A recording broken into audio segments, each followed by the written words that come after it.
Les politiques sont-ils laxistes en matière de violence urbaine? C'est ce qu'a dénoncé Marine Le Pen. C'était jeudi, déplacement à Alençon, où les forces de l'ordre ont essuyé des tirs de mortier en début de semaine. Céline, la candidate du Rassemblement national a enchaîné les déclarations choc.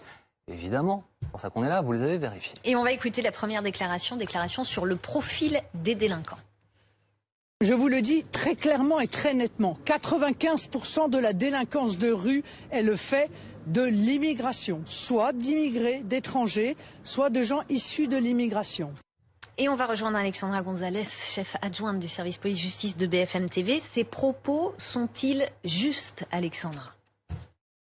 Il n'y a pas en France de statistiques selon l'origine des Français, donc impossible de vérifier ce taux pour les personnes issues de l'immigration.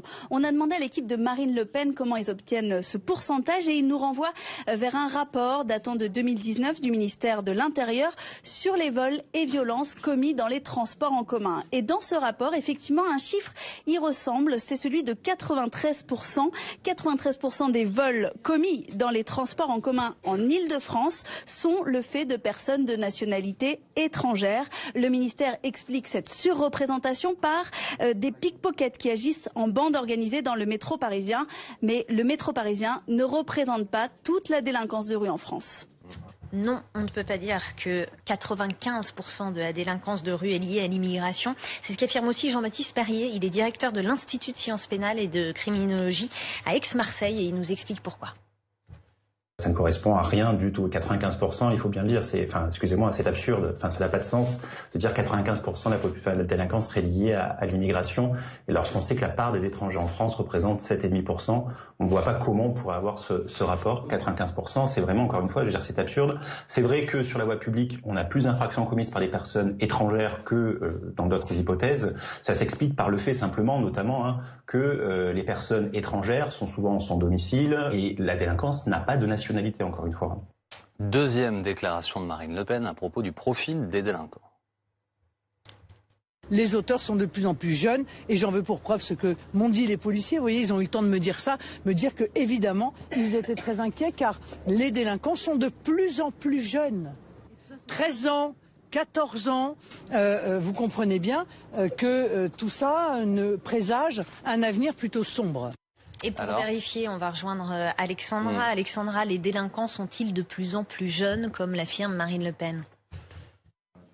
Alors nous sommes allés voir les chiffres du ministère de la Justice sur les mineurs délinquants et les plus récents datent de 2019. Ils sont différents du ressenti de Marine Le Pen puisque la proportion de mineurs délinquants est en baisse pour les 13 et les 14 ans sur les 7 dernières années.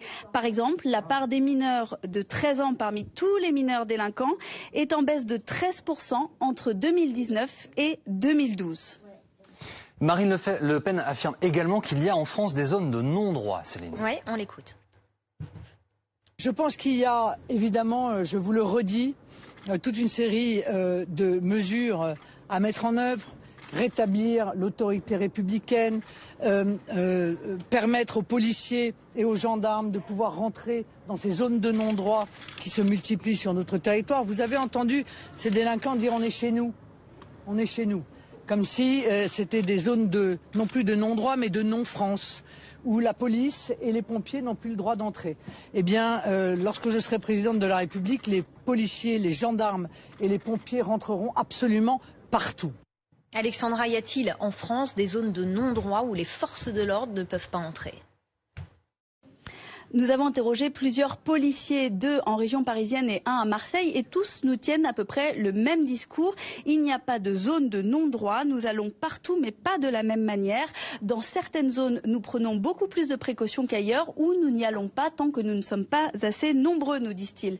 Néanmoins, on peut nuancer ces propos avec certains habitants dans des cités qui, lorsqu'on leur tend le micro, nous expliquent que selon eux, les policiers ne viennent pas ou pas assez en bas de chez eux.